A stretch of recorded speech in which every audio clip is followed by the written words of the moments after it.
ஐயனார் துணையில் அடுத்தடுத்து என்ன நடக்க போகுது அப்படிங்கிறத பார்க்கலாம். நிலா வந்து சோழனை டிவர்ஸ் பண்ணுவாங்களா, இல்லை இப்படியே கண்டினியூவாக இந்த வீட்டில் இருப்பாங்களா அப்படிங்கிறத இந்த வீடியோவில் பார்க்கலாம். நம்ம சேனலை இன்னும் சப்ஸ்கிரைப் பண்ணாதவங்க சப்ஸ்கிரைப் பண்ணிக்கோங்க. அடுத்த நாள் தான் சோழனுக்கும் நிலாவுக்கும் டிவர்ஸான கடைசி நாள் வந்து கோர்ட்டில் கூப்பிட்ருக்காங்க. அப்போ நம்ம சேரன் வந்து நிலாவை கூப்பிட்டு கேட்குறாரு, ஏன்பா உங்களுக்கு டிவர்ஸ் வேணுமா, சோழன் கூடவே இருந்துறேன்ப்பா அப்படின்னு சொல்லி அவர் கூப்பிட்டு கேட்கும்போது, அண்ணன் நானும் அதை பற்றி தானே யோசிச்சுட்ருக்கிறேன், எனக்கு கொஞ்ச நாளாகவே சோழன் கூடவே வாழலான்னு தான் முடிவு பண்ணி வச்சுருக்கேன்னு, டிவர்ஸ் வாங்குறதுக்கான எந்த ஐடியாவும் இல்லை அப்படின்னு சொல்கிறாங்க. அதை கேட்ட சேரன் ரொம்ப சந்தோஷப்படுறாரு. பரவாயில்ல நிலா, நம்ம வீட்டை விட்டு போகாது, எப்போவுமே இங்கே தான் இருக்கும் அப்படின்னு சொல்லி மன நிம்மதியாக படுத்து தூங்கிடுறாரு. அடுத்த நாள் வந்து கோர்ட்டில் ஏறிங்க 2 பேருமே வரணும்னு சொன்னதுனால சோழன் நிலா 2 பேருமே போய் நிற்கிறாங்க. அவங்க கேஸோட இது வந்துருச்சு, உள்ளே கூப்பிட்றாங்க.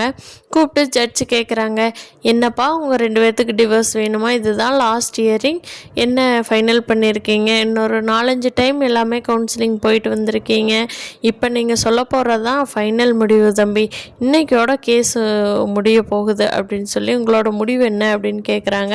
அப்போ சோழன் சொல்ல வர்றாரு, எங்களுக்கு டிவோர்ஸ் வேண்டாம் அப்படின்னு சொல்லி முடிக்கிறதுக்குள்ளே நிலா சொல்லிடுறாங்க, ஆமாங்க மேம் எங்களுக்கு டிவோர்ஸ் வேணும் அப்படின்னு சொல்லி. இதை கேட்ட சோழனுக்கு தூக்கி வாரி போட்டுருது.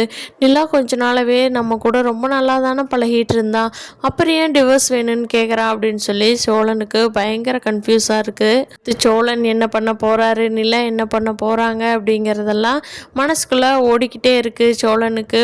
அங்கே என்ன பதில் சொல்கிறதுனே தெரியாமல் அவர் தன்னை அறியாமையே கோர்ட்டில் சும்மா பேருக்கு மட்டும் நின்றுட்டுருக்காரு.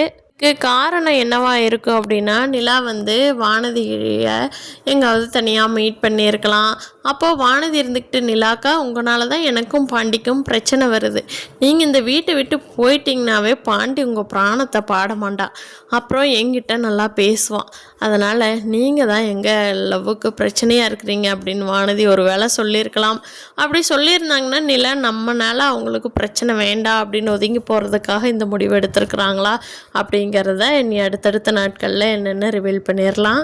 சேரன் சந்தாவோட கல்யாணத்துக்கான மொய் கொடுக்கறது, பணம் கொடுக்கறதுலையே பிரச்சனையாக இழுபறியாக கிடக்கிறப்போ நம்ம நடேசன் போய் இந்த டெம்போ எடுத்துகிட்டு வந்து 4 லட்சம் கடன் கட்டுங்கடா அப்படின்னு சொல்கிறதெல்லாம் ரொம்ப டூ மச்சாக பசங்களை போட்டு வறுத்து எடுக்கிறாரு.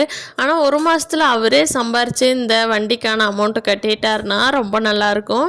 அப்படி நடக்கணும்னு நினைக்கிறவங்க நம்ம வீடியோவை லைக் பண்ணிக்கோங்க.